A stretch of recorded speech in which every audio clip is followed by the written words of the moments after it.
Randy buys an old Blockbuster video store and forces his family to work there, making Stan use his iPad to go trick-or-treating. Also in this episode, there is a lot of Gangnam Style references, since at the time that they made this episode, Gangnam Style was a huge thing. And I'm not a fan of shows that likes to outdate themselves, like We Bare Bears or Rocket Power or something like that. But for South Park, they make it work, since, not every episode is outdated, but a lot of them are. But they actually do make jokes from it, and for this episode, personally, Gangnam Style things aren't like a big part of the episode. There's like a quick little gag, and I find it funny, since back then everyone loved Gangnam Style and they dressed up as them for Halloween.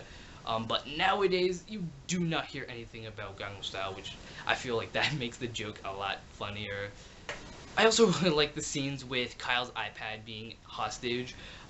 Most of the scenes don't really make that much sense. There's a lot of continuity error, and like Stan pretending to be damaged or hurt or something like that, even though he's somewhere else, doesn't really make sense. But for the gag, I feel it works because it's really funny. Also, the scenes with Randy are really funny. I like how they're parodies of old horror movie cliches, like there's an old creepy mansion that nobody goes to, and then there's people see ghosts there or something like that. The joke being that Blockbuster is so old that nobody goes there, which I find is hilarious and really true. I would definitely recommend watching this episode on Halloween. This one and the Halloween episode Hell on Earth 2006, which hopefully I can review in a previous year.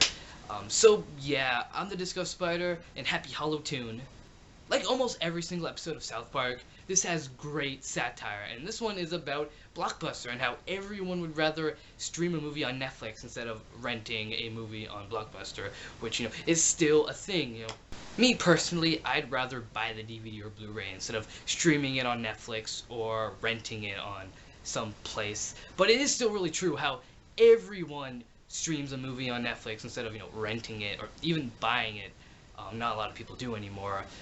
Even a lot of people at my school, they always talk about using Netflix, and heck, even Blockbuster is closed down now.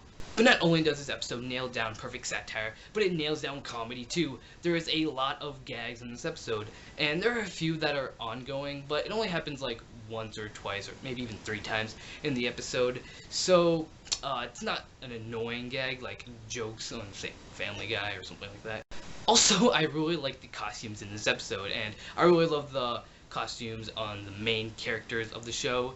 How all the boys, or the main 4 boys, dress up as the Avengers. Like Stan is Captain America, Kyle is Thor, Kenny is Iron Man, and Cartman is just some fat gay guy.